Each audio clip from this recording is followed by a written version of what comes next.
चलिए मित्रों, तो का जो लेक्चर रहेगा वो भारत गदा का अंतिम लेक्चर है। के तहत इन्हीं भारत गदाएँ जो शेष रह गई थी वो डिटेल से समझें। तो आप जानते हो कि कुछ शेष जो संपदाएं हैं, जैसे तांबा है, मैग्नीज है, सोना, चांदी, चूना पत्थर, संगमरमर, अब्रक, यूरेनियम, थोरियम, जिंक्स या जस्ता बोलते हैं जिसे, सीसा, जिप्सम। तो इनके विषय में हम डिटेल से समझेंगे, लेकिन ज़्यादा डिटेल से नहीं, केवल उतना ही समझेंगे जो एग्जाम के पर्सपेक्टिव से काफ़ी इंपॉर्टेंट हो सकते हैं या लगता है कि इससे क्वेश्चन बन सकता है। उसी के विषय में ही जो भी नॉलेज इंपॉर्टेंट है वो उतना ज़रूरी है। वैसे डिटेल से अगर आप जानोगे इनके विषय में तो बहुत ज़्यादा नॉलेज है, लेकिन इतना डिटेल से जाने की कोई आवश्यकता नहीं है। बस नॉर्मली ही समझना है इन चीज़ों को, और इतने भी ही मैंने आपको अभी बताए हैं। हम आज इसी लेक्चर के तहत पूरे कंप्लीट करा देंगे। चलो, तो सबसे पहले तो धात्विक खनिज हम पढ़ रहे, तो धात्विक खनिज के अंतर्गत ही मैंने आपको दो खनिज पढ़ा चुके हैं, जैसे लोहा और बॉक्साइट, एल्यूमीनियम। इनको मैं कंप्लीट करा चुका हूँ। तो एल्यूमिनियम के उद्योगों से संबंधित या उत्पत्ति के आधार पर, उपयोग के आधार पर हमने डिटेल से समझा था। लोहा को उत्पत्ति के आधार पर, उपयोग के आधार पर और उनकी वर्तमान में कहाँ कहाँ खदानें हैं, इनके संदर्भ से जुड़ी जो भी बेसिक नॉलेज थी वो मैंने आपको कंप्लीट करा दिया। आज इसी के आगे कुछ इम्पोर्टेंट पढ़ेंगे, जैसे तांबा को पढ़ेंगे इसी में, राइट। तांबा के बाद मैग्नीज को पढ़ेंगे। ओके, मैग्नीज के बाद सोना, चांदी, चूना पत्थर, ओके, मरमर, अभ्रक, यूरेनियम, थोरियम। लगभग 1.5 घंटे तक लेक्चर चलेगा, इसमें कंप्लीट हो जाएगा। जिंक या जस्ता जिसे बोलते हैं, इसी में है सीसा और जिप्सम। तो ये सभी जो धात्विक खनिज हैं और एक प्रकार के ठोस खनिज होते हैं, ठीक है? इनके विषय में हम डिटेल से समझते हैं। तो पहले हम सबसे पहले समझने का प्रयास करेंगे तांबा। तो तांबा को पहले हम समझते हैं 3 कंडीशन के आधार पर। पहली, उत्पत्ति के आधार पर। इन सभी को हम 3 बेसिक आधार पर समझने का प्रयास करेंगे, उत्पत्ति के आधार पर। दूसरा समझने का प्रयास करेंगे उपयोग के आधार पर, इस अर्थात का उपयोग कहाँ कहाँ प्रयोग में ये लाए जाते हैं। तीसरा है वर्तमान में धारण क्षमता कहाँ कहाँ इसकी मौजूद है, ठीक है? धारण क्षमता कहाँ कहाँ इनकी है उसके विषय में। तो तांबा हुआ चाहे मैग्नीज हो, कोई भी अगर खनिज हैं, उनको उत्पत्ति, उपयोग और वर्तमान में भंडारण के आधार पर ये समझने का प्रयास करेंगे, ठीक है। तो उत्पत्ति के आधार पर आपको पता होना चाहिए कि आर्कियन युग के बाद जो चट्टानें रूपांतर चट्टानें हैं, धारवाड़ क्रम की चट्टानें, तो धारवाड़ की जो क्रम की चट्टानें हैं में ये तांबा पाया जाता है, ठीक है। तो ये भी एक प्रकार का खनिज ही है। और ये जो खनिज है ना, ये जो खनिज है, जैसे धारवाड़ क्रम की चट्टानें हैं, इसमें भी देखने को मिल जाएगा, और कुड़प्पा क्रम की चट्टानें। वैसे ये जो चट्टानें हैं ना, ये चट्टानें जो हैं आपको जो मिलेंगी ना, ये चट्टानें जो हैं, राइट, ये जो चट्टानें हैं, ये चट्टानें एक्चुअली में रूपांतर चट्टानें हैं। ओके, कैसी हैं? रूपांतर चट्टानें हैं, इसे हम एक बार की अपसादी चट्टानें भी बोलते हैं। और इन चट्टानों में अगर आप देखोगे, तो 2 आधार पर ही इसमें चेंजमेंट होता है। पहला तो होता है फिजिकल फॉर्म में, मैंने आपको बताया था फिजिकल फॉर्म। और सेकंड होता है आपका केमिकल फॉर्म में, इसे हम रासायनिक क्रिया, ठीक है। इस प्रकार से 2 रूप में होता है। पहला रूप में अगर जो भी धारवाड़ चट्टान में पाया जाएगा या जो भी आर्कियन युग में पाया जाएगा, राइट, तो आर्कियन युग में जो भी धात्विक खनिज हो चाहे अधात्विक खनिज हो, कोई भी खनिज है अगर उसमें प्रॉपर मौजूद है, अगर उसमें किसी भी प्रकार का रासायनिक क्रिया चेंजमेंट नहीं होती है, अर्थात वो जल की कांटेक्ट में या जल के संपर्क में नहीं आता है, तो उसमें मौजूद जो पदार्थ होते हैं या जो खनिज होते हैं वो एक्चुअली में फिजिकल रूप में वही रहेंगे। ओके, फिजिकल रूप में वही होंगे, भले ही उस चट्टान का अगला रूप क्यों ना आ जाए। ध्यान से समझना, अगर चट्टान का कोई भी अगला रूप अगर आ भी जाता है, चट्टान का अगर अगला स्वरूप आ भी जाता है, लेकिन इसमें मौजूद जो पदार्थ होते हैं, अगर ये चट्टान फिजिकल रूप में चेंजमेंट होती है तो निश्चित ही ये जो चट्टान में उपस्थित जो भी धात्विक खनिज या अधात्विक खनिज होते हैं उसमें किसी प्रकार का परिवर्तन नहीं होता है, किसी भी प्रकार का परिवर्तन नहीं होता है। हाँ, वही चीज़ है कि उसकी गुणवत्ता थोड़ा चेंज हो जाए, वैसे जैसे तांबा है, राइट, तो तांबा में और क्वालिटी विकसित हो जाए, थोड़ा और बेस्ट हो जाए, ये हो सकता है। लेकिन इसके स्वरूप को ही परिवर्तित हो जाए या परिवर्तन हो जाए, वो नहीं हो सकता है। लेकिन यही चट्टान किसी जल से संपर्क में आती है, जैसे किसी नदियों के संपर्क में या किसी जल क्रिया के संपर्क में आती हैं, बरसात के संपर्क में आती हैं, तो उसमें क्या होता है कि रासायनिक क्रिया हो जाती है। रासायनिक क्रिया का मतलब आप जानते ही हो कि हमारी पृथ्वी पर कई प्रकार के खनिज पाए जाते हैं। ओके, तो इन खनिजों से आप जानते हो कि रासायनिक क्रिया अगर करेगी जल से, तो ओबियसली आप जानते हो कि उसमें कहीं ना कहीं जो मटेरियल उपस्थित है चट्टानों में, वो मटेरियल का स्वरूप ही बदल जाएगा। समझ रहे हो, मटेरियल का स्वरूप ही बदल जाएगा।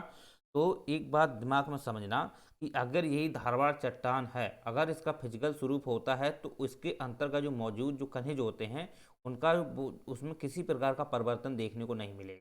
वही चट्टान, वही सेम चट्टान, एक्चुअली का चट्टान जो है उसका नाम तो चेंज हो जाएगा, ओके, लेकिन उसमें खनिज है उसमें परिवर्तन नहीं आएगा। हाँ, खनिज की गुणवत्ता है वो थोड़ा अच्छी हो सकती है, ठीक है, समय के साथ में। लेकिन ये बोलो कि खनिज जो है वही स्वरूप ही बदल जाए, या हम ऐसे बोल रहे हैं कि तांबा है वो मैंगनीज बन जाए, या चूना पत्थर है वो संगमरमर बन जाए, तो ऐसा नहीं हो सकता, राइट। बस ये है कि यही संगमरमर या चांदी या तांबा है, इसलिए थोड़ा गुणवत्ता के आधार पर थोड़ा अच्छा और हो सकता है, इसमें चमक और आ सकती है, ओके, बस इतना चेंज हो सकता है।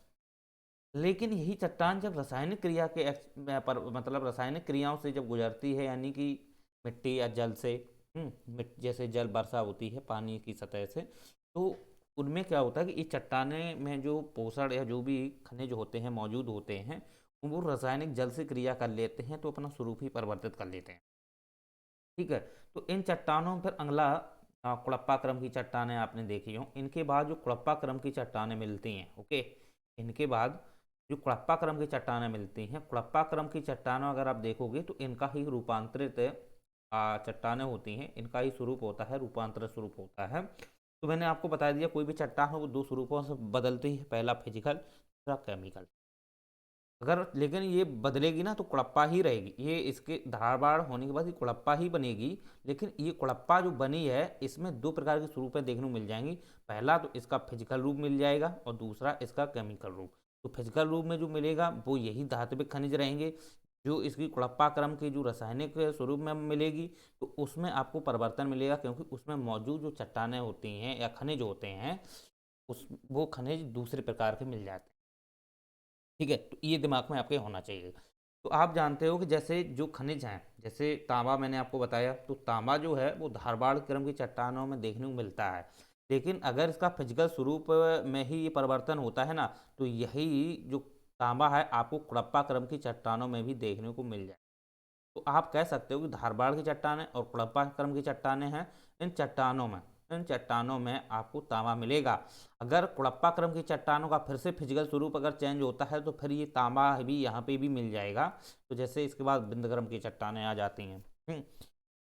तो आपने क्या देखा इसमें कि उत्पत्ति के आधार पर इन जो चट्टानें होती हैं वो फिजिकल केमिकल दो प्रकार का स्वरूप परिवर्तित करते हैं, और इसमें जो पाए जाने वाले जो खनिज होते हैं उन खनिजों में जो भी गुणवत्ता होती है वो थोड़ा चेंजमेंट हो जाती है। वो डिपेंड करती है कि जो चट्टान है उसका परिवर्तित स्वरूप किस प्रकार से हुआ, फिजिकल के रूप में ही हुआ है या वो रासायनिक या केमिकल रूप में परिवर्तित हुई है। तेल से आपको ये चीज़ें समझ में आनी चाहिए।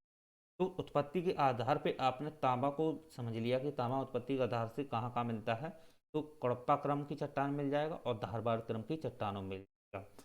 आप जानते हो कि तांबा जो आप जानते हो कि बनता कैसे है, तो आपको पता होना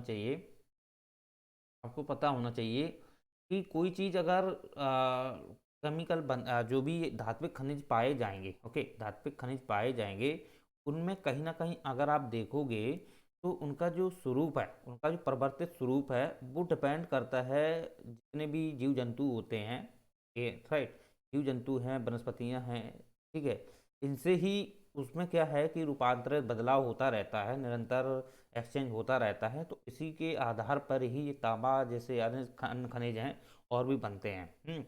लेकिन ऐसा नहीं है कि केवल जीवाश्म से ही बने, लेकिन उसमें आप जानते हो कि आप जैसे नीचे जाते हो पृथ्वी के, तो प्रेशर है, टेम्परेचर है, इनकी वजह से आप जानते हो कि बहुत सारी केमिकल रासायनिक क्रियाएं, अपचय क्रियाएं, चेंजमेंट होती रहती हैं। तो इनकी वजह से ये तांबा है और अन्य खनिज मिल जाते हैं।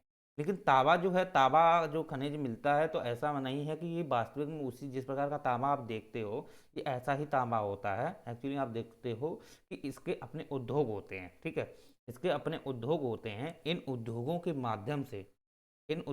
माध्यम से इसमें जो भी मिट्टी इसकी होती है उसको क्या करते हैं, पिघलाते हैं।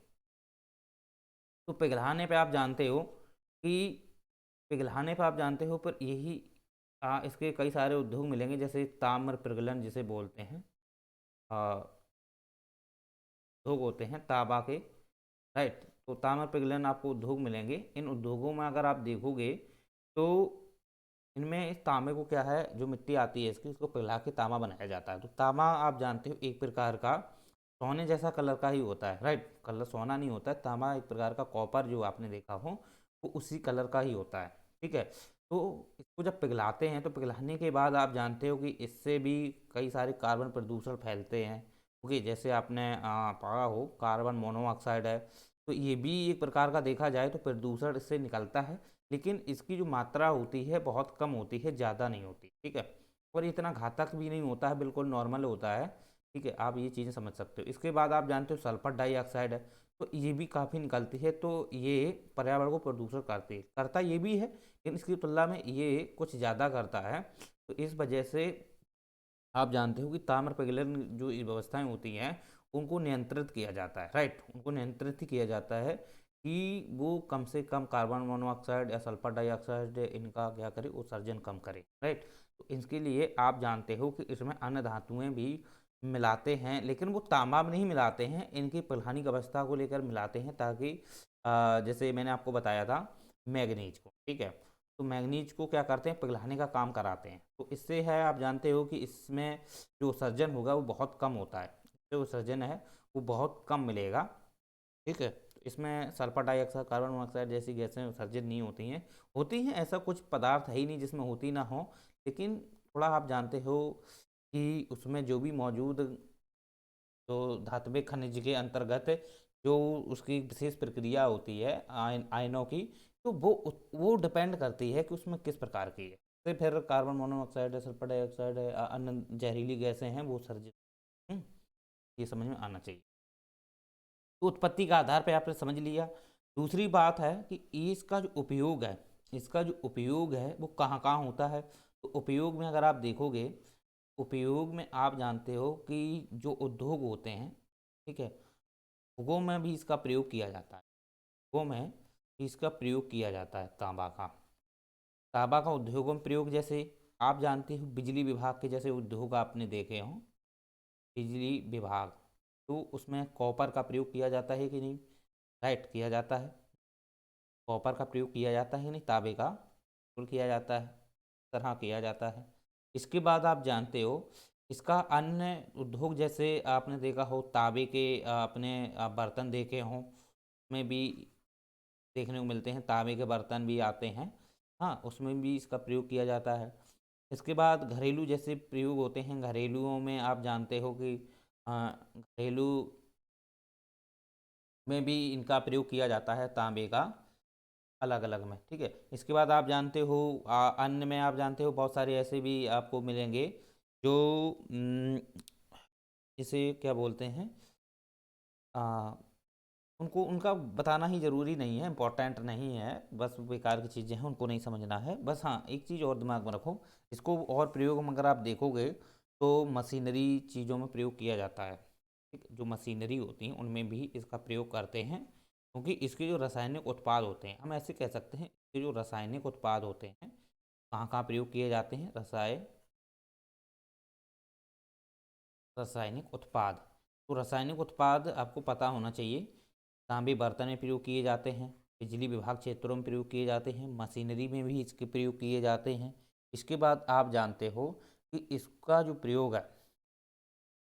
प्रयोग है वो शरीर में भी यूज किया जाता है, लेकिन शरीर में खाना नहीं खाया जाता है। मतलब एक प्रकार से देखा जाए तो इसका उत्पाद जो है वो नींबू में पाया जाता है, राइट। तो नींबू में ये जो तांबा होता है वो देखने को मिलता है। अगर किसी प्रकार की शरीर में तांबे की कमी होती है तो फिर उसको नींबू दिया जाता है। तो नींबू एक प्रकार का आप जानते हो इसमें क्या होता है, तांबा होता है। ओके, तो ये चीज़ें आपको माइंड में होनी चाहिए। तो इसमें भी आपको रासायनिक उत्पाद इसके मिल जाएंगे। इसके बाद आप जानते हो कि इसका जो प्रयोग है बर्तन में, मैंने आपको बताया ही। तो बर्तन में आप जानते हो कौन कौन से बर्तन होते हैं, जैसे पीतल है, ठीक है, पीतल में इसका प्रयोग होता है। कांसा में भी इसका प्रयोग होता है। तो कांसा और पीतल है इसमें आपको देखने को मिलेगा। पीतल आप जानते हो एक प्रकार का मिश्रण धातु होता है। तो मिश्रण जो होता है इसमें आप जानते हो कौन कौन से होता है। तो तांबा भी होता है, राइट, तांबा होता है, प्लस जस्ता। अभी हम जस्ता को पढ़ाएंगे आगे, जिंक जिसे बोलते हैं जस्ता। तो तांबा और जस्ता, इन दो को मिला करके क्या बनाया जाता है, पीतल। ओके, पीतल एक प्रकार का मिश्रित धातु है। पीतल क्या है, एक मिश्रित धातु है। ये किसी भी मिट्टी में निकलती नहीं है। इसे एक्चुअली में ऊपर ताम प्रकरण प्रक्रियाओं के माध्यम से, ठीक है, इसको गलाकर बनाते हैं, तांबा को और जस्ता को। और गलाने में हमने आपको क्या बताया था, मैंगनीज का ही प्रयोग करते हैं, क्योंकि मैंगनीज का काम क्या है, आ, जितने भी आपने देखे हों उद्योग होते हैं, तो उद्योगों में जो प्रगलन किया जाता है, गलाया जाता है, तो उस गलाने मैंगनीज का काम होता है ना। तो उसमें आप जानते हो कोई भी आपको धात्विक खनिज हो, अगर मिश्रित धातु बनाई जाएगी तो उसमें निश्चित ही मैंगनीज का प्रयोग किया जाएगा। ओके, क्योंकि मैंगनीज जो है आसानी से उसको घोल देती है, पिघला देती है। आप जानते हो कि पीतल तो मैंने आपको बता ही दिया कि कौन कौन से हैं, तांबा है, जस्ता है। ये अभी पीसीएस में क्वेश्चन पूछा गया था, बिहार पीसीएस में आया था। ओके, ये चीज़ें आपको पता होनी चाहिए। इसके बाद आप जानते हो कांसा। तो कांसा एक प्रकार का देखा जाए तो आपको कभी आपने देखा है कि कांसा जो होता है वो कहीं भी निकलता हो, कहीं नहीं निकलता है। और अगर आप देखोगे स्वतंत्र रूप से कांसा किसी भी मिट्टी में या किसी भी खनिज किसी भी आपको चट्टान में नहीं मिलेगा। एक्चुअली कांसा जो होता है वो बनाया जाता है, तो वो किससे मिलकर बनाते हैं, तो वो तांबा से मिलकर बनाते हैं, प्लस टेन।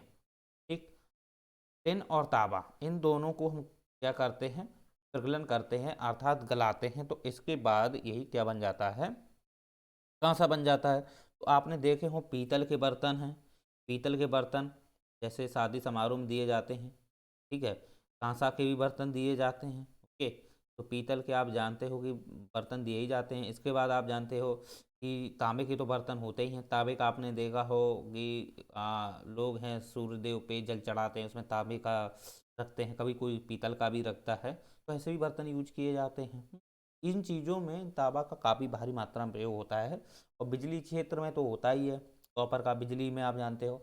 और इसमें जो लाइट की जो वो रहती है, लिटरेसी काफ़ी अच्छी रहती है। लेकिन आप जानते हो कि ये थोड़ा स्ट्रॉन्ग होता है, राइट, स्ट्रॉन्ग होता है काफ़ी। एल्यूमिनियम से काफ़ी स्ट्रॉन्ग होता है तांबा। तो इसमें आप जानते हो कि जो लाइट की एक कैपेसिटी होती है, राइट, जो उसकी क्षमता होती है, उस क्षमता से ये कई गुना स्ट्रॉन्ग होता है। लेकिन अगर इस पर ज़्यादा पावर रखा जाता है तो फिर ये भी कहीं ना कहीं अपने आप को निष्कर्ष कर सकता है, राइट, डिस्ट्रिक्ट कर सकता है। तो ये चीज़ें आपको सेट होनी चाहिए।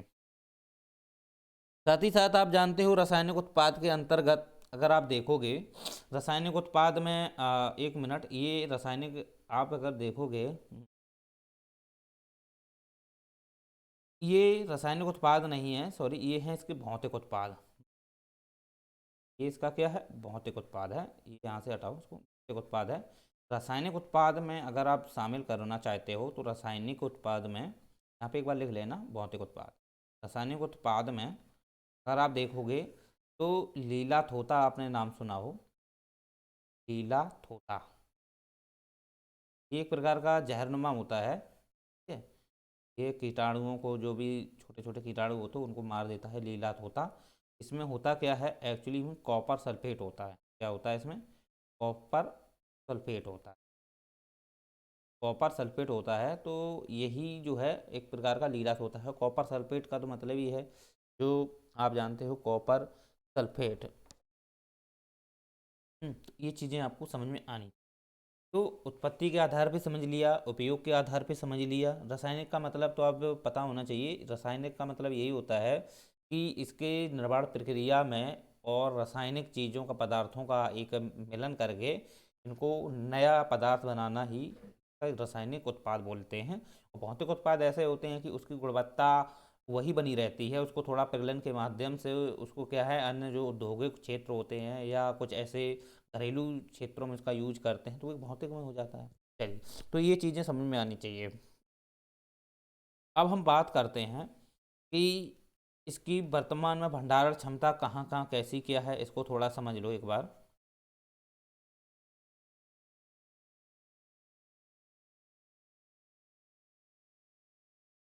देखो, ये लेक्चर काफ़ी लंबा रहेगा क्योंकि इसमें बहुत सारी नॉलेज है।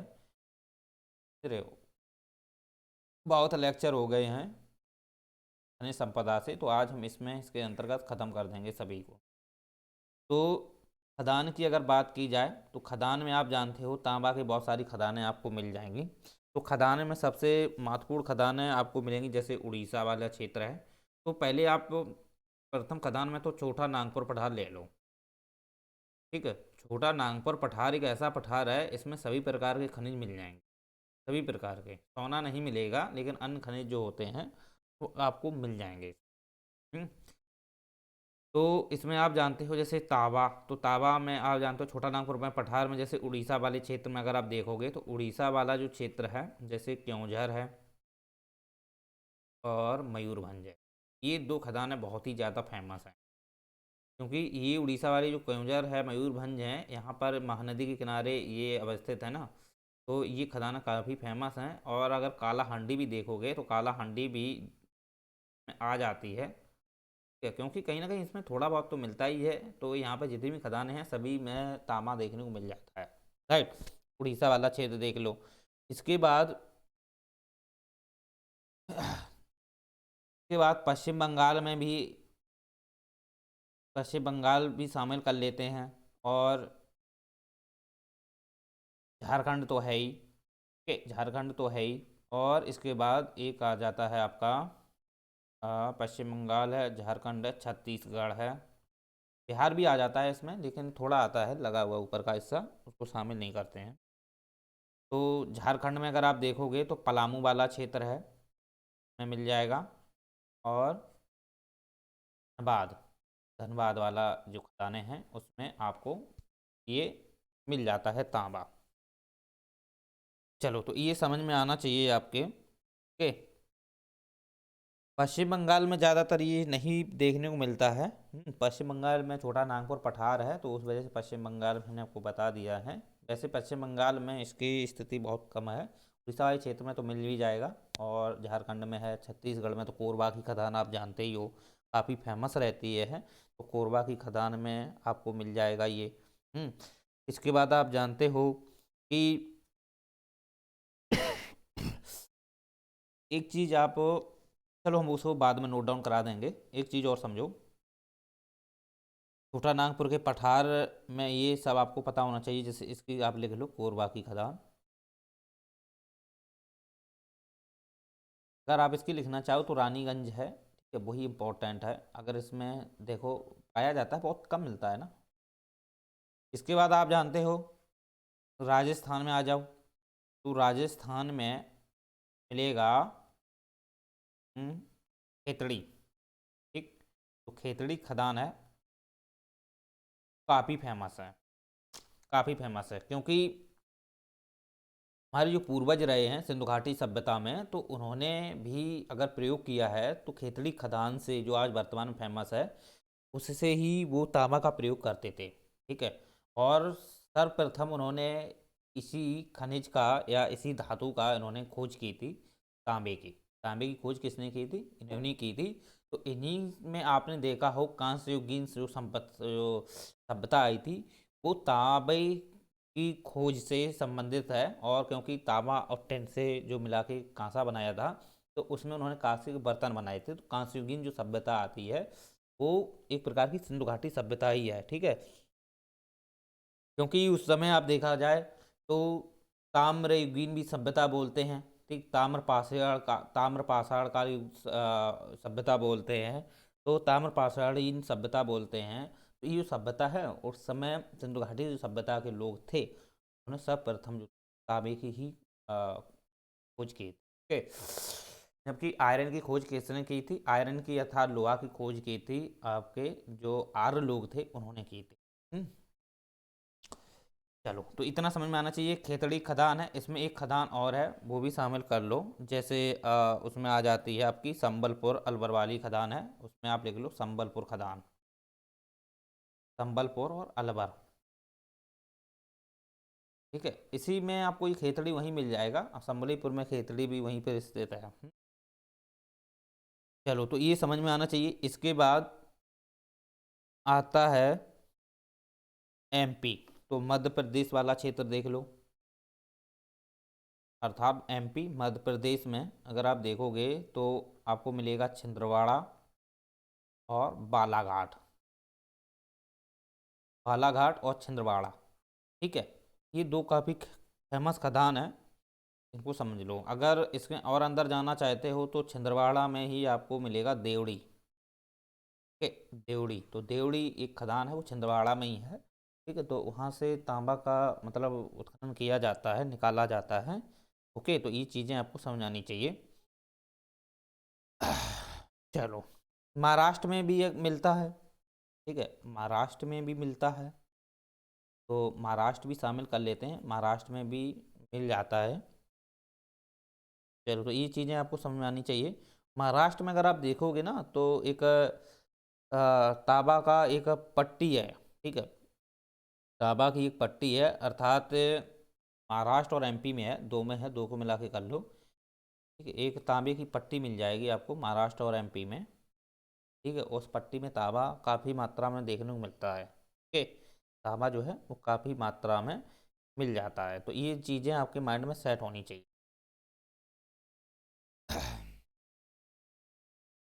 चलो, इसके बाद आप जानते हो कि मतलब कि उत्पत्ति के आधार पर समझा, उपयोग के आधार पर समझा और भंडारण क्षमता के आधार पर समझा।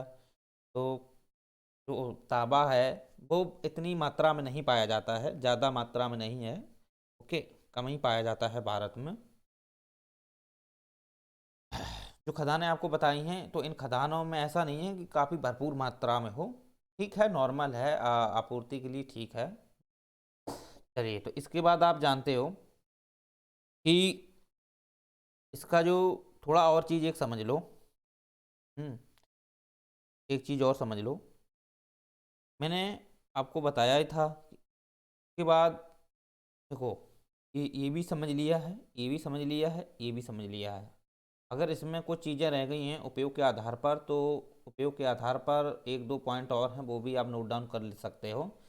जैसे इसका जो प्रयोग है वो कैथोड में भी यूज किया जाता है। ठीक है। क्योंकि यूपीएससी है वो काफ़ी डिटेल तक जाता है, तो वो ये आपको पॉइंट में डाल सकता है कि उपयोग इसका कैथोड में भी किया जाता है। जैसे एनोड है, कैथोड है। ओके, तो उसमें इसका जो प्रयोग है वो किया जाता है तांबा का। चलो, तो इस ये भी आपको पता होना चाहिए। साथ ही साथ आप जानते हो जो स्वर्ण उद्योग हैं उसमें भी इसका प्रयोग करते हैं।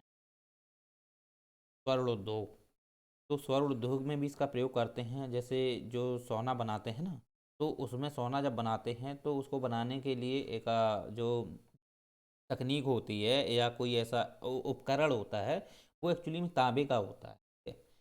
किसका होता है? तांबे का होता है। तो ये माइंड में होना चाहिए, क्योंकि यूपीएससी इतना डिटेल तक चला जाता है, तो ये चीज़ें आपके माइंड में सेट हो जानी चाहिए। चलो, तो इतना पर्याप्त है। वैसे अगर और जानना चाहो तो और भी नॉलेज है।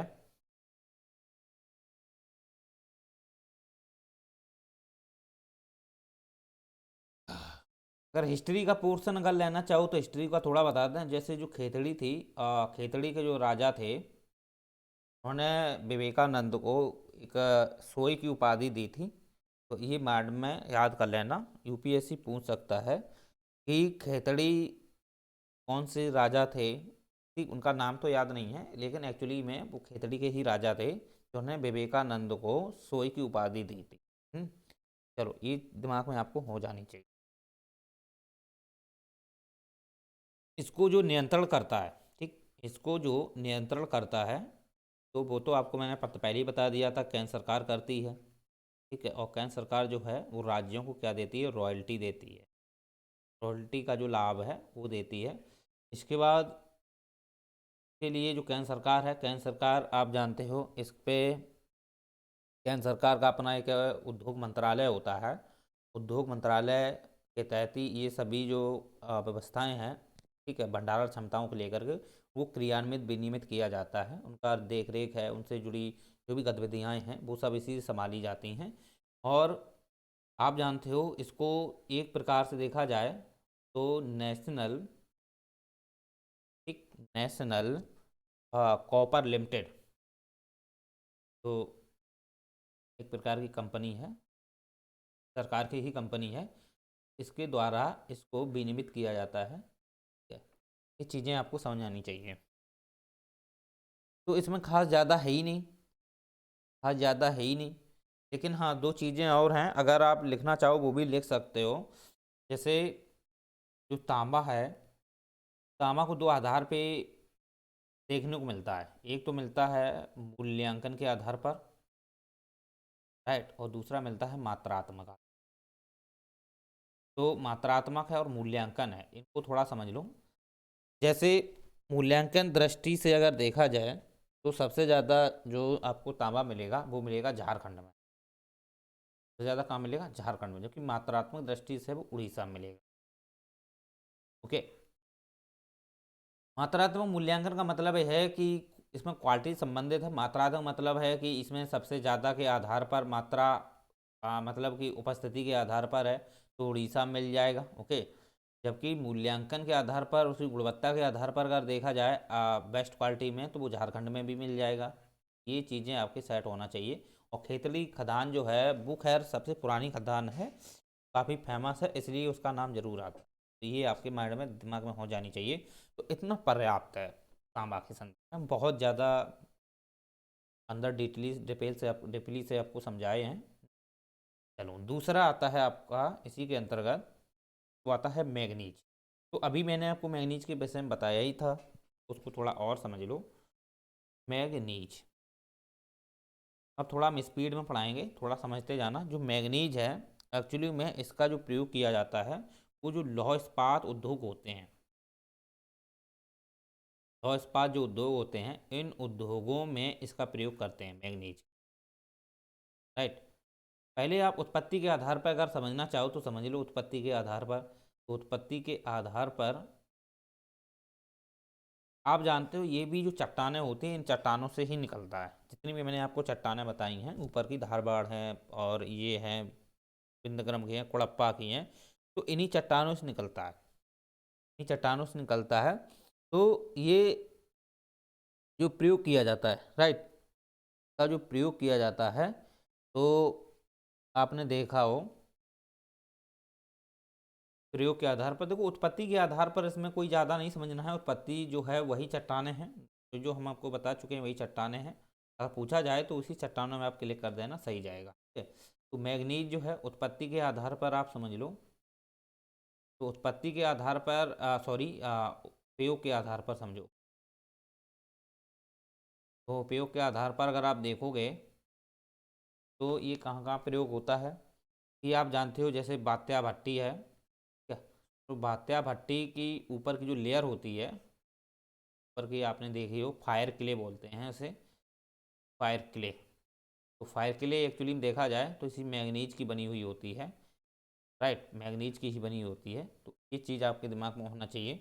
इसके बाद आप जानते हो कि इसका जो प्रयोग है, एक्चुअली में आप देखोगे तो उपयोग के आधार पर मैग्नीज का जो प्रयोग है, लौह इस्पात उद्योग जो होते हैं,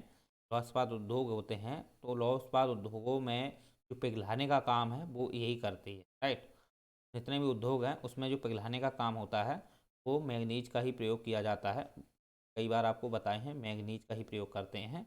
जितने भी उद्योग होते हैं, लौह इस्पात उद्योग हैं, उसमें किसी प्रकार का अगर औद्योगिक क्रियाकलाप हो रहे हैं, ठीक है, अगर वो पिघलाने से संबंधित है तो उसमें जो प्रयोग किया जाता है वो मैग्नीज का ही किया जाता है। चलिए, तो इतना आपको समझ में आना चाहिए।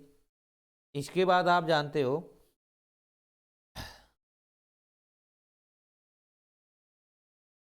ये जो उपस्थिति होती है इसकी, हाँ थोड़ा समझ लो। सर, क्योंकि सर ने कुछ बताया ही नहीं, तो उपस्थिति अगर आप देखोगे तो ये आपको कहाँ मिलेगी? ये लोहे के साथ में देखने को मिलता है। लोहे के साथ में ही ये पाया जाता है। मैग्नीज जो होता है लोहे के साथ पाया जाता है, तो इसलिए इसे एक नाम से और जानते हैं मैग्नीज को।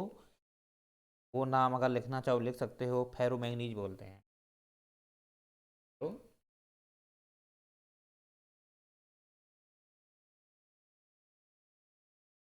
देखो, मैग्नीशियम अलग होता है Mg, और ये मैग्नीज है। इसका अगर आप देखो तो चेतक के जो इसका चेतक है Mn है, मैग्नीज। फिर तो इतना समझ में आना चाहिए, उत्पत्ति के आधार पर है तो लोहे के साथ ही ये भी निकलता है, और इसे बोलते हैं फेरोमैग्नीज। का फेरोमैग्नीज है क्योंकि ये लोहे के साथ में ही पाया जाता है, इसी से ही निकलता है। तभी इसका जो प्रयोग है लोह इस्पात उद्योगों में किया जाता है, ठीक है। बात्या भट्टी फायर के लिए किया जाता है, पिघलानों ये काम किया जाता है। राइट, चलिए, तो ये दिमाग में आपके हो जानी चाहिए।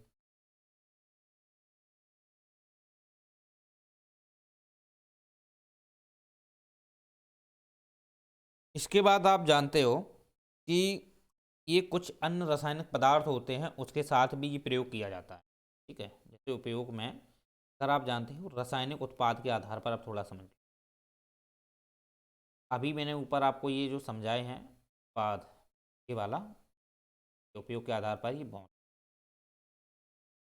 एक भौतिक उत्पाद के आधार पर है। अब रासायनिक उत्पाद के आधार पर अगर आप समझोगे तो एक चीज़ आप समझो इसमें, जैसे रासायनिक उत्पाद के आधार पर अगर आप देखोगे तो आपने नाम सुना होगा potassium permanganate. Right, potassium permanganate का अगर फार्मूला आप देखोगे तो KMnO4 होता है।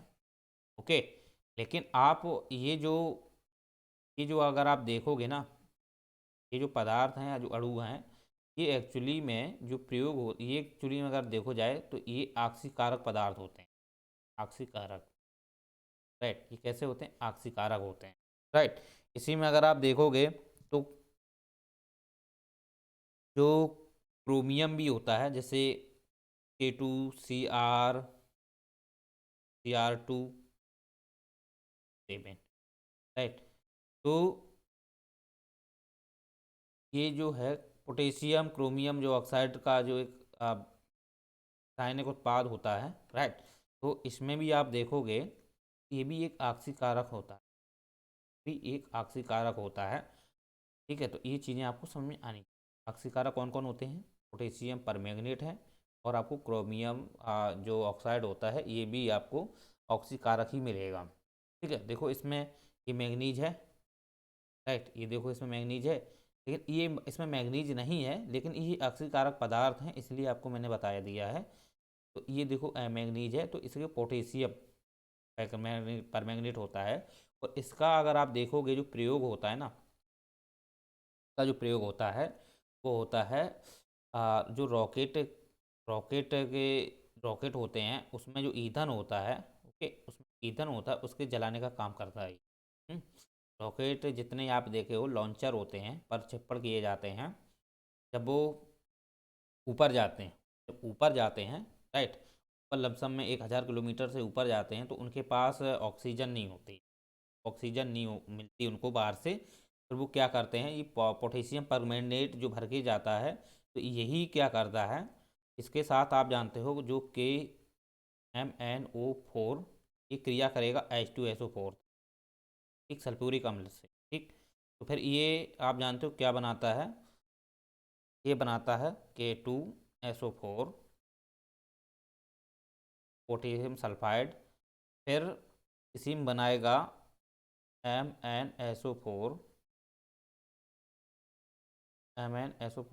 प्लस H2O, और इसके बाद ये बनाता है ऑक्सीकारक पदार्थ, एक सॉरी ऑक्सीजन। तो ये क्या है, आपकी नवजात ऑक्सीजन है, क्या है, आपकी नवजात ऑक्सीजन है। और नवजात ऑक्सीजन जो है एक्चुअली में यही क्या काम करती है, जो रॉकेट में ईंधन भर के जाता है ना, तो रॉकेट में ईंधन भर के जाता है ठोस वाला, तो जलाने का काम करती है, ठीक है। ये एक्स्ट्रा ऑक्सीजन छोड़ती है, तो ये एक्चुअली में कैसा है, ये ऑक्सीकारक है। ऑक्सीकारक मतलब ऐसे पदार्थ होते हैं जो सल्फ्यूरिक अम्ल के साथ जब क्रिया करते हैं, तो वो अपने साथ में जल और नवजात ऑक्सीजन छोड़ते हैं। अन्य पदार्थ तो छोड़ते ही हैं, जैसे मैंने आपको बताया K2SO4 MnO4, वो तो छोड़ते ही हैं, राइट। लेकिन साथ ही साथ अगर आप देखोगे तो H2O के भी अणु छोड़ते हैं। H2O का जल के जो अणु होते हैं उसको भी ये क्या करते हैं, विर्मुक्त करते हैं, और नवजात ऑक्सीजन को भी ये बनाते हैं। यही नवजात ऑक्सीजन जो होती है, ये रॉकेटों में ईंधन जो रॉकेट के होते हैं उसमें ये प्रयोग किया जाता है।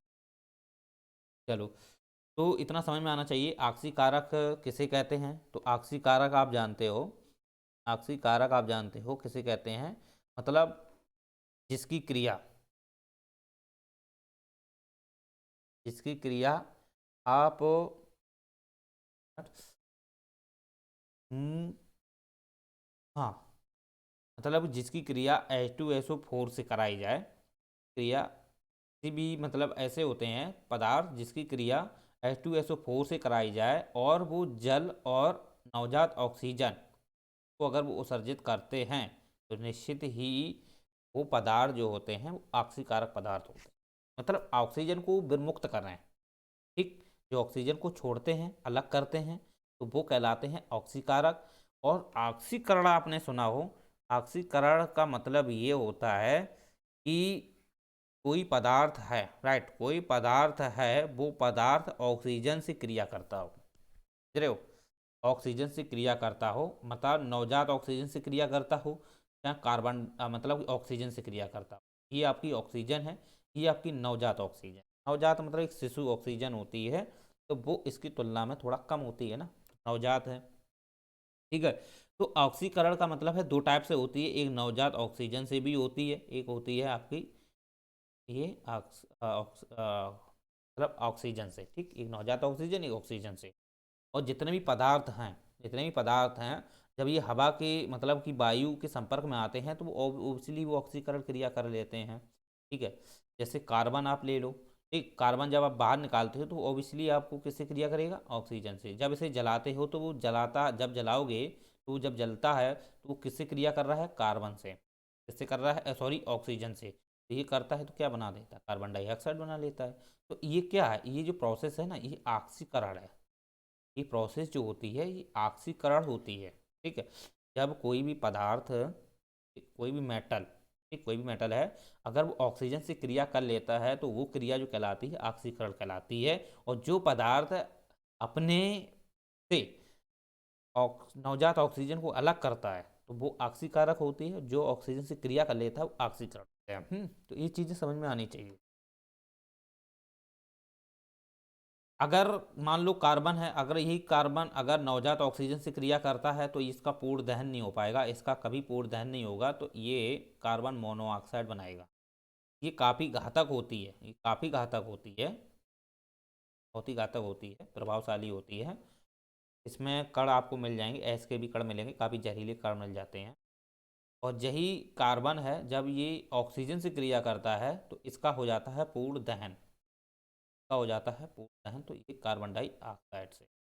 तो ये कार्बन जो है जल के कार्बन डाइऑक्साइड में बदल जाता है, और ये कार्बन जो है ये पूर्ण दहन नहीं हो पाता है इसका कार्बन का, तो ये कार्बन मोनोऑक्साइड में ज़्यादा प्रमुक्त होती है।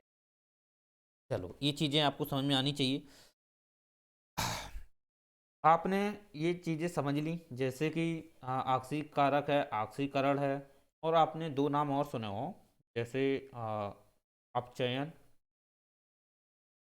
और हाइड्रोजनीकरण। इनको थोड़ा समझ लो। अपचयन क्या होता है? अपचयन अगर आप जानते हो, ये जब हाइड्रोजन है, ये नवजात हाइड्रोजन है, क्योंकि देखो कोई भी अगर आ, परमाणु है, राइट, अगर वो सिंगल अवस्था में है तो वो एक प्रकार का नवजात है। वो जब डबल हो जाता है तो वो एक अपनी अवस्था में स्वतंत्र हो जाता है। अणु देखे हो आपने, अणु स्वतंत्र होता है, सॉरी, परमाणु जो होता है ये स्वतंत्र होते हैं, अणु स्वतंत्र नहीं होता है। परमाणु कैसे होते हैं? स्वतंत्र होते हैं, स्वतंत्र अवस्था में पाए जाते हैं, जबकि अणु जो होते हैं वो स्वतंत्र नहीं, वो दो या दोनों रासायनिक पदार्थों से मिलकर बने होते हैं। तो यही अपचयन में अगर आप देखो, जो ये जो हाइड्रोजन है, राइट, ये जो हाइड्रोजन है ये नवजात है। कैसा है?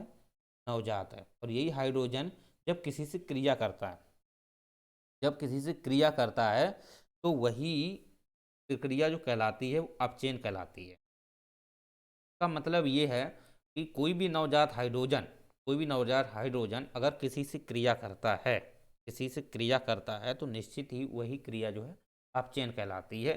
जबकि हाइड्रोजनीकरण क्या होता है कि H2O यानी कि हाइड्रोजन के दो अणु, यही है हाइड्रोजन, वास्तविक हाइड्रोजन, इससे क्रिया होती है, किसी भी पदार्थ की किसी भी मेटल की क्रिया होती है तो वो निश्चित ही हाइड्रोजनीकरण कहलाती है। ठीक है, ये आपको दो चीज़ें समझ में आना चाहिए। एडवांस नॉलेज है केमिस्ट्री की, और केमिस्ट्री को हम पढ़ाएंगे बाद में, तब उसको और डिटेल से समझा देंगे।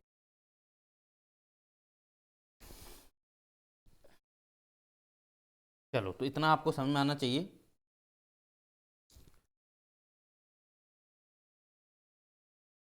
तो ये बेसिक नॉलेज नॉलेज थी आपको। अगर उत्पत्ति के आधार पे आपने समझ लिया है, उपयोग के आधार पे भी समझ लिया है, अगर उपयोग के आधार पे और डीपली समझना है, वैसे ज़्यादा नहीं आएगा नहीं, तो अगर समझना ही है तो आप जानते हो उपयोग के आधार पर इसका सेल में भी जैसा प्रयोग किया जाता है।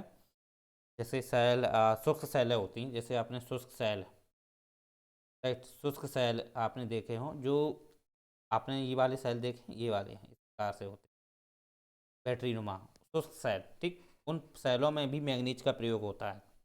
तो वैसे ज़्यादा नहीं नॉलेज होना चाहिए था कि शुष्क सेल जो कौन से होते हैं, बैटरियों में जो यूज किए जाते हैं उसमें भी शुष्क सेल होते हैं, उसमें भी इसका मैग्नीज का प्रयोग किया जाता है।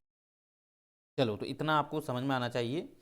ठीक है, तो शुष्क सेल को हम ड्राई सेल भी बोलते हैं। Okay, dry cell.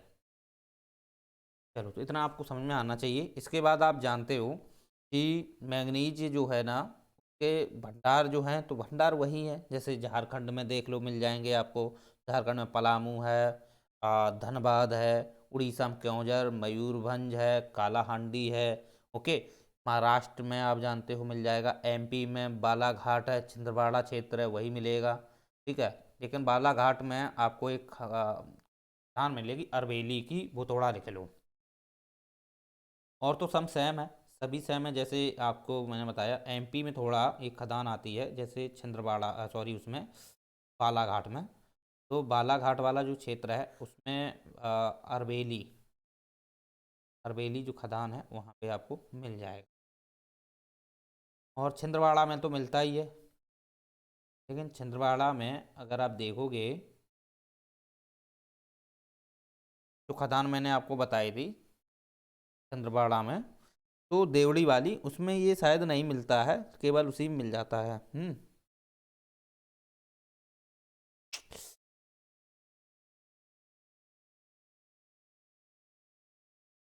इतना समझ में आना चाहिए। इसके बाद आप जानते हो कालाहांडी मैंने आपको बता ही दिया, उड़ीसा वाले क्षेत्र में, क्योंझर मयूरभंज उसी में है।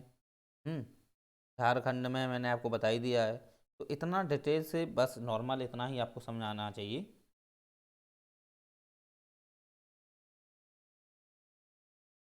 देखो, एक बार एग्जाम और पूछा था, जैसे तांबा का मैंने आपको बता दें थोड़ा। तांबा में जो मलाज खंड है, ये MPPCS में पूछ देता है, मलाज खंड, ये इस प्रकार की तांबे की खदान है, और ये मध्य प्रदेश में है। ओके, यहाँ है, मध्य प्रदेश में ही है, बालाघाट वाले क्षेत्र में मिलेगी। मिलेगी, बालाघाट वाला क्षेत्र है आएगी। तो ये चीज़ आपको थोड़ा छूट गई थी, इसका नोट डाउन कर लेना, जो MPPCS देंगे इसके लिए काफ़ी इंपॉर्टेंट है। अब हम बात करेंगे तीसरे की, सोने की, कि सोना क्या होता है।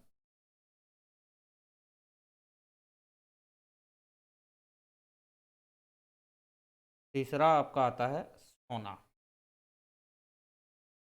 सोना, सोना अगर आप देखोगे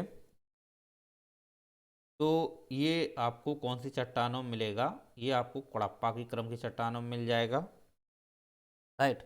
साथ ही साथ अगर आप देखोगे तो धारवाड़ क्रम की जो चट्टानें हैं उसमें भी ये मिल जाएगा। तो कडप्पा क्रम है, धारवाड़ क्रम है, इन चट्टानों में ये सोना काफ़ी मात्रा में देखने को मिलता है, ठीक है। तो सोने में आप जानते हो, ये तो उत्पत्ति के आधार पर चट्टानों को समझ लिया। इसके बाद इसका उपयोग, या हम कह सकते हैं प्रयोग, जो होता है वो स्वर्ण उद्योगों में किया ही जाता है, ठीक है, स्वर्ण उद्योग में प्रयोग किया ही जाता है। इसके बाद स्वर्ण उद्योग में आप जानते हो आभूषण बनाने में, जो भी आभूषण होते हैं ये सोने के ही होते हैं, राइट। जैसे आपने नाम सुना हो 24 कैरेट है, ठीक है, 20 कैरेट है, ये जो कैरेट होते हैं ना, सोने का प्रयोग किया जाता है। लेकिन ये कैरेट 24 वाला है, ये शुद्ध होता है, लेकिन ये जो अन्य जो होते हैं ना, 24 कैरेट, 18 कैरेट, 17 कैरेट, ये जो शुद्ध नहीं होते हैं, राइट, ये शुद्ध नहीं होते हैं। 24 वाला आपको शुद्ध मिलेगा। कैरेट, कैरेट जो होता है एक प्रकार का मापन होता है, कि सोने को मापने की इकाई होती है कैरेट, ठीक है। चलो, पूछा जा सकता है कैरेट क्या है, तो सोने की मापन की इकाई होती है, और PCS वगैरह में पूछा जा सकता है, SSC और PCS, UPSC में तो नहीं आएगा। तो उपयोग के आधार पर सूर्य उद्योग हैं, उसमें इसको प्रयोग करते हैं। इसके बाद आप जानते हो कि इसका जो प्रयोग है वो औषधियों में भी किया जाता है। औषधियों में, औषधियाँ आप जानते हो ना, दवाइयों में, दवाइयों में भी इसका प्रयोग करते हैं, यहाँ है उसमें प्रयोग करते हैं। जैसे आपने नाम सुना हो ऑरिक क्लोराइड, तो ऑरिक क्लोराइड जो एक प्राइक औषधि में प्रयोग करते हैं, ऑरिक क्लोराइड, AU AuCl2, ठीक। तो AuCl2 जो है ऑरिक क्लोराइड जिसे बोलते हैं, एक्चुअली में ये औषधियों में प्रयोग किया जाता है, और इसमें जानते हो AU है, ऑब्वियसली क्या है, सोना है। तो पूर्ण रूप से ही सोना किसी में प्रयोग किया जाएगा तो भौतिक में देखने को मिलेगा। ये औषधियाँ हैं जो एक प्रकार का रासायनिक है, ठीक है, ये रासायनिक रूप से इसका प्रयोग होता है। जबकि स्वर्ण उद्योग हैं, आभूषण हैं, ठीक है, तो आभूषण पहनने में तो ये भौतिक हैं, ठीक है, पहनोगे तो ये भौतिक हैं, लेकिन आभूषण बनाते हैं ना, जब बनाते हैं तो उनको भी पिघलाते हैं, सब कुछ करते हैं, तो फिर उसमें भी रासायनिक क्रियाएं होती हैं।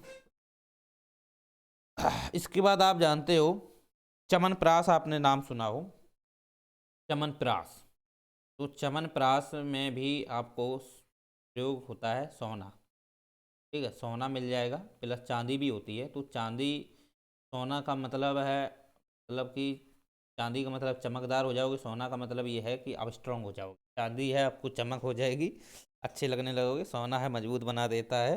तो इसलिए है इसका नाम पड़ा चमनप्राश, यानी कि सोना चांदी, राइट, सोना चांदी सिल्वर, चलो गोल्ड सिल्वर, तो सोना चांदी इनसे मिलता है चमनप्राश। तो चमनप्राश में भी प्रयोग होता है सोना।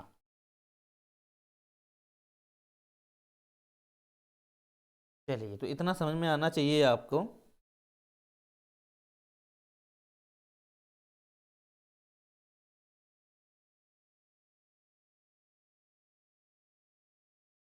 इसको, ये एक विश्वरोधी, ये जो है ना विश्वरोधी प्रकार की दवा होती है, जो जैसे जहरीले जो सांप होते हैं ना, सांप ज़्यादा जहरीले होगा तो उससे नहीं, नॉर्मल जो जहरीले सांप होते हैं अगर वो काट लेते हैं तो, और एक क्लोराइड है, इसका इंजेक्शन लगाते हैं, सही हो जाता है, सही इंसान इससे हो जाता है। और एक क्लोराइड आपने देखे हों जो बड़े बड़े औषधि वाले जो प्लेटफॉर्म है ना,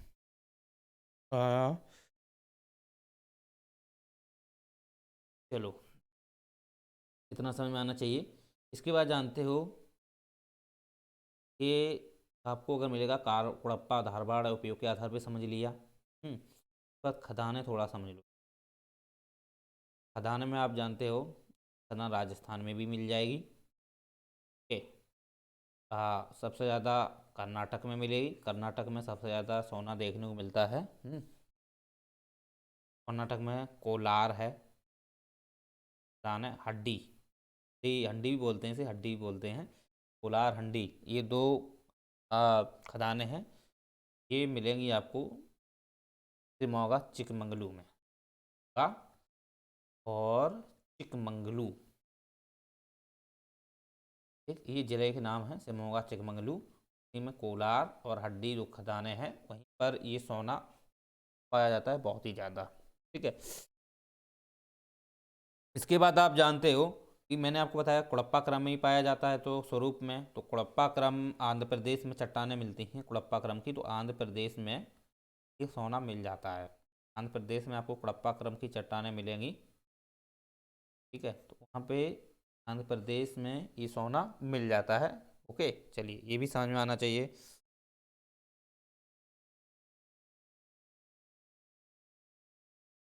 चलो, तो अभी आप जानते हो सोना तो इम्पोर्टेंट है ही। आरबीआई में आप जानते हो सोना रखा ही जाता है। इसके बाद सरकार ने आ, जो बॉन्ड चलाती है, आपने स्वर्ण बॉन्ड नाम सुना हो, तो स्वर्ण बॉन्ड जो है एक्चुअली में गवर्नमेंट चलाती है। इससे क्या है कि लोग जो हैं अपना अपने पास जिनके पास सोना रखा हुआ है एक्स्ट्रा में, वो सोने पे है क्या कर देते हैं, वो सरकार है उनको बॉन्ड लगा के दे देती ले लेती है। उनको बॉन्ड देती है कि तुम अपना इतना सोना दो। ठीक, इतना मतलब सोना दो, मतलब कि जैसे 1,000 का सोना दो। ठीक है, उनके पास है, इसकी मूल कीमत 1,000 है, तो सरकार क्या है उनको बॉन्ड देती है कि चलो हम आपको 50 रुपये या 100 रुपये या 1100 रुपये करके देंगे। ठीक है, तो सरकार उनसे ले लेती है, सरकार खरीद लेती है स्वर्ण बॉन्ड। सरकार स्वर्ण बॉन्ड खरीद लेती है, तो सरकार के पास जैसे नहीं होता है तो स्वर्ण बॉन्ड खरीद करके वो आरबीआई को भी देती है, तो पैसे छपवा लेती है। ऐसे काम कराती रहती है परियोजनाओं के लिए, स्वर्ण क्षेत्र में जो योजनाएं होती हैं उनको बनाने के लिए। ठीक है, साथ ही साथ स्वर्ण को लेकर के जो आयात किया जाता है विदेशों से भारत में, उसमें भी कमी आती है इससे। तो सोने की अगर रिफाइनरी की बात की जाए, तो सोने की जो रिफाइनरी है वो मिलेगी आपके सोना गांव। सोना गांव में ही सोने की रिफाइनरी मिलेगी, और सोना गांव जो है वो हरियाणा में है। कहाँ है? हरियाणा में है। चलो, तो इतना पर्याप्त है, इसे गोल्ड रिफाइनरी भी बोलते हैं। चलिए, इसके बाद हम बात करते हैं सिल्वर की। तो सिल्वर को थोड़ा समझो। सिल्वर, सिल्वर का मतलब चांदी। चांदी आपको पता होना चाहिए कि बिजली की सबसे अच्छी सुचालक होती है। बिजली की सबसे अच्छी, मतलब जितने भी धातु हैं ना उनसे सबसे बेस्ट होती है बिजली की सुचालक। सुचालक यहाँ लिख लो, सबसे बेस्ट होती है चांदी। लेकिन चांदी के तार इतने कहाँ से आएंगे? चांदी भारत में इतना तो है नहीं कि तार लगवा दो तो सब काट काट के चोरी हो जाएगी, तार तो बचेंगे नहीं। तो इसलिए एल्यूमिनियम का ही प्रयोग करते हैं।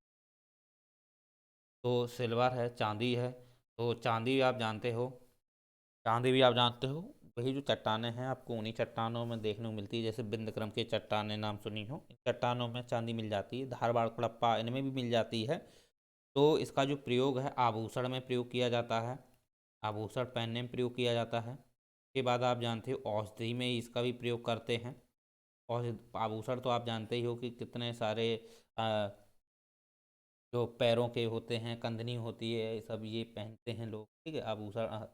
और आप जानते हो चांदी की अंगूठी भी पहनती हैं।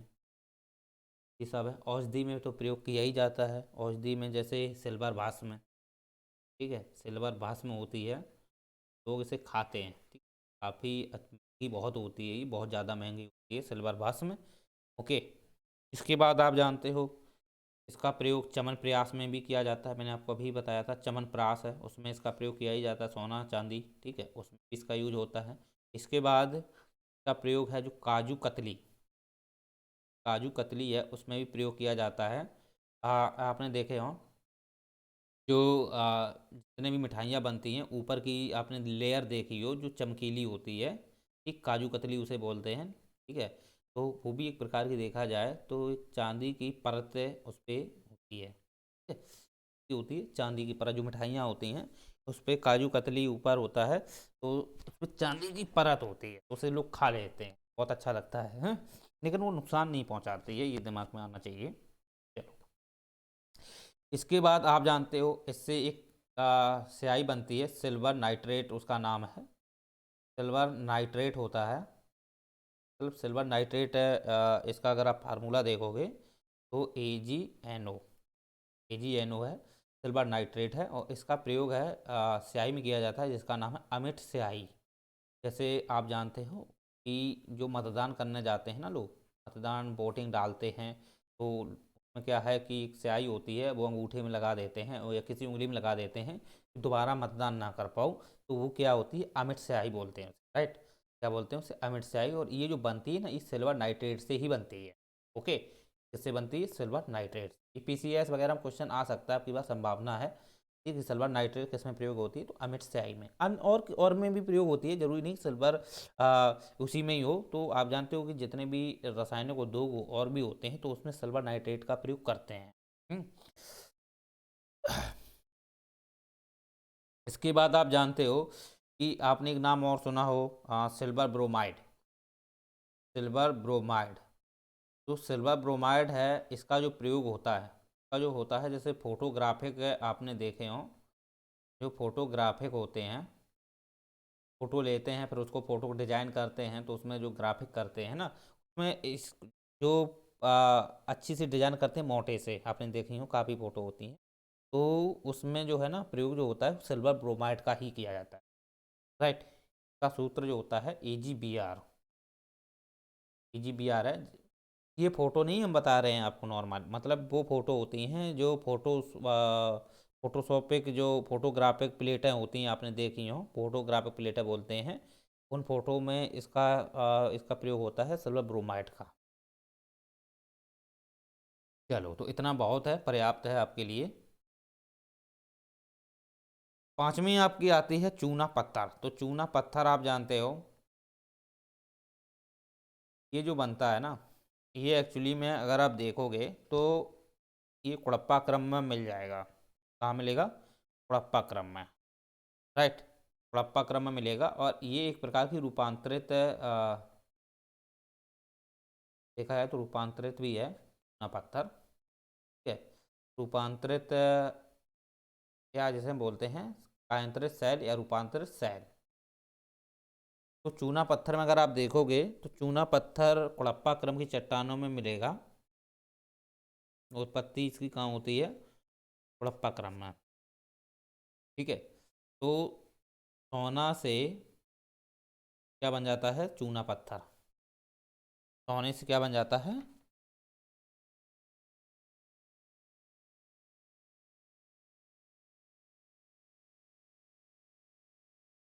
चलिए, तो इतना समझ में आना चाहिए,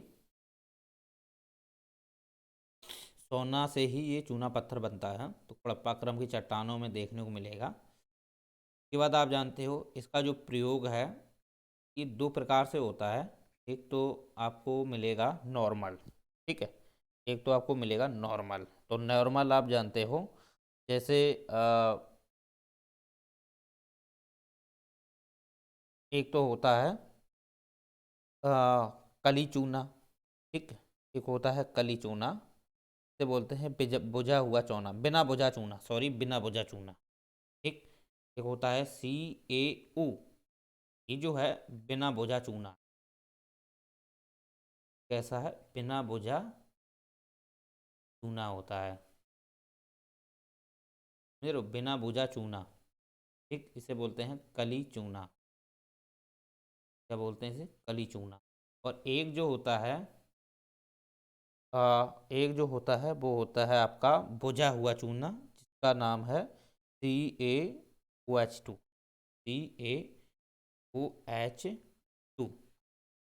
अगर आप देखोगे ये जो बनता है ना, आप देखोगे ये जो कैल्शियम ऑक्साइड है इसका नाम है कैल्शियम ऑक्साइड, कैल्शियम ऑक्साइड, क्योंकि आप जानते हो ये कैल्शियम की अवस्था में पाया जाता है और जब ये ऑक्सीजन से क्रिया कर लेता है तो ये बन जाता है कैल्शियम ऑक्साइड, जिसे बोलते हैं कली चूना या बिना बुझा चूना। और यही जब कैल्शियम ऑक्साइड है, सुनना, ये कैल्शियम ऑक्साइड है, जब ये H2O इससे क्रिया करता है जल से। जैसे आपने देखा हो, जब आप लोग खरीद के लाते हो, आप कैल्शियम का ऑक्साइड खरीद के लाते हो, बिना बुझा चूना खरीद के लाते हो, और जब आप जानते हो घर पोतते हो, ठीक, घर पे लेप करते हो, तो क्या करते हो, उसे जल में डाल देते हो। तो जैसे ही जल में डालते हो तो ये बुझा हुआ चूना हो जाता है, तो ये काफ़ी मात्रा में उबलता है। देखना, आपने देखा हो, उबलता है, बहुत ही गर्म हो जाता है। उबलता है तो बुझा हुआ, क्योंकि वो अपने आप में बुझता है। ठीक है, पहले तो कैसा होता है, गर्म होता है, फिर वो बुझता है, तो वही बोला जाता है बुझा हुआ चूना। तो इसका जो फार्मूला है ये है, चल लिख लो, ये H2 होल ट्वाइस, राइट। इससे क्या करते हैं, घर पोतते हैं, घर पोतते हैं, इसी से पोतते हैं, बुझा हुआ चूना से। इसके बाद आप जानते हो कि ये सी ए ओ जो है, ये क्रिया कर लेता है कार्बन डाइऑक्साइड से भी। ठीक है, कार्बन डाइऑक्साइड से भी क्रिया कर लेता है, क्योंकि कार्बन डाइऑक्साइड पाई जाती है। तो फिर ये जो बना लेता है ना, ये बनाता है CaCO3, का नाम है calcium carbonate, calcium carbonate, right, calcium carbonate है। ठीक है, और ये जो प्रयोग में लाया जाता है, आपने देखा हो, ये जो प्रयोग होता है ना, ये संगमरमर, आपने जैसे सुना हो, संगमरमर जो होता है कैल्शियम कार्बोनेट से ही होता है। ठीक, तो कैल्शियम कार्बोनेट है, एक्चुअली वो संगमरमर ही है। क्या है वो, संगमरमर ही है, कि उसमें कैल्शियम ऑक्साइड पाया जाता है और प्लस कार्बन डाइऑक्साइड, तो ये बन जाता है कैल्शियम कार्बोनेट, तो एक संगमरमर कहलाता है, राइट, संगमरमर यही कहलाता है। इसके बाद आप जानते हो कैल्शियम कार्बोनेट जो है वो अंडों में भी देखने को मिलता है। जो अंडे होते हैं, अंडों के जो खोल देखे हो आपने, में खोल होते हैं अंडों के, तो उसमें भी कैल्शियम कार्बोनेट होता है। इसी के साथ साथ अगर देखोगे तो आपने जो कैल्शियम कार्बोनेट के मूंगे की चट्टान सुनी हो, ठीक है, मूंगे की जो चट्टानें होती हैं, तो वो भी कैल्शियम कार्बोनेट की ही बनी होती हैं। किसकी होती हैं, कैल्शियम कार्बोनेट। ठीक है, ये भी आपको दिमाग में होना चाहिए कि कैल्शियम कार्बोनेट की कौन का इसमें प्रयोग किया जाता है। तो मूंगे की चट्टानें हुई, मूंगे, ये मूंगे नहीं हम बता रहे हैं, मूंगे आपने देखे हो जो उष्णकटिबंधीय क्षेत्र में पाए जाते हैं ना, वो मूंगे होते हैं। संगमरमर में कैल्शियम कार्बोनेट से ही होता है, अंडों की खोल में होता है। ठीक है, तो इसमें इसका प्रयोग होता है, और घरों में तो इसका प्रयोग किया ही जाता है। चलो, तो इतना आपको समझ में आना चाहिए उपयोग के आधार पर कहाँ कहाँ इसका प्रयोग करते हैं। लेकिन एक चीज़ समझना कि आप बोलोगे सर कि कैल्शियम कार्बोनेट अंडों में भी होता है, संगमरमर भी होता है, तो मूंगी की चट्टान है, तो क्या मूंगी की चट्टान संगमरमर होती है क्या, नहीं। क्या अंडों की खोल संगमरमर होती है क्या, नहीं। एक्चुअली क्या होता है, कैल्शियम कार्बोनेट तो है, कैल्शियम कार्बोनेट तो है, लेकिन आप जानते हो तो गुणवत्ता के आधार पर थोड़ा चेंजमेंट होता है। ठीक है, उसमें थोड़ा गुण, जो उसमें भौतिक गुणधर्म होते हैं, या जो भी रासायनिक गुणधर्म हो या भौतिक गुणधर्म हो, उसकी जो विशेषता है, या उसमें मौजूद जो उसकी गुणधर्म की प्रक्रिया है, उस पर डिपेंड करता है कि गुणवत्ता उसकी किस प्रकार की है। ठीक है, तो ये समझ में आना चाहिए, बस इतना ही है, बेसिक चीज़ें। इसके बाद आप जानते हो कि ये कहाँ कहाँ देखने को मिलेगा, तो इसमें आप जानते हो कि चूना कटरी, चूना कटरी एक आपको खदान मिलेगी, वो मिलेगी MP में, राइट, मिलेगी चूना कटरी, या एक प्रकार की चूना, ऐसे कटरी खदान है, इसे बोलते हैं चूना नगरी, इसे बोलते हैं चूना नगरी। एक्चुअली ये कटरी है, खदान है, उसे बोलते हैं चूना नगरी। ठीक है, तो वहाँ मिलेगा। उसके बाद संगमरमर आपको पता होना चाहिए कहाँ मिलता है, तो संगमरमर आप जानते हो कि राजस्थान में आपको मिलेगा काफ़ी मात्रा में। ठीक है, और MP में भी मिल जाएगा। तो राजस्थान है, MP है, यहाँ मिलेगा। तो संगमरमर, संगमरमर भी कई क्वालिटी का होता है, जैसे काला है, भूरा है, और आपको रंगहीन भी मिलेगा। अलग अलग संगमरमर भी होता है। काला वाला आपको ग्वालियर में मिल जाएगा। काला वाला भूरा जो है वो आपको मिलेगा जबलपुर में। ठीक है, ग्वालियर में आपको मिलेगा भेड़ा घाट। भेड़ा घाट है वहाँ मिल जाएगा। और जबलपुर है, जबलपुर में मिलेगा खंडवा वाले क्षेत्र में। ठीक है, जो भूरा है रंगहीन, ये मिलेगा आपको सोनी में। कहाँ मिलेगा? सोनी में। और सोनी में आपने देखा हो जो सिद्ध बाबा हैं, सिद्ध बाबा एक पहाड़ी है, सिद्ध बाबा, सिद्ध बाबा आपको मिल जाएगी। पीसीएस वगैरह पूछ देता है, क्योंकि हम इसमें इसलिए बता रहे हैं, एमपी पीसीएस में भी पूछे जाते हैं, यूपी में भी मिल जाता है, वैसे बहुत कम मिलता है यूपी में। चलो, तो इतना डिटेल से समझना के लिए बहुत ही है, क्योंकि टाइम इतना है नहीं, और थोड़ा थोड़ा समझते जाओ। चलो, अभ्रक। तो अभ्रक को थोड़ा समझ लो। अभ्रक जो है भारत में सबसे ज़्यादा देखने को मिलेगा। ओके, अभ्रक जो है, चलो इनको हम नेक्स्ट लेक्चर में पढ़ा देंगे, एक लेक्चर और बना देंगे, कोई दिक्कत नहीं है। आज के लेक्चर में इतना ही बहुत है, काफ़ी हो गया, पर्याप्त है आपकी नॉलेज से। चलो, तो उम्मीद करते हैं आपको समझ में आया होगा, अच्छा लगा होगा। चलो, वो लाइक से सब्सक्राइब कीजिए, डिस्क्रिप्शन बॉक्स में जाके टेलीग्राम को भी ज्वाइन कर लो। ठीक है, चलिए।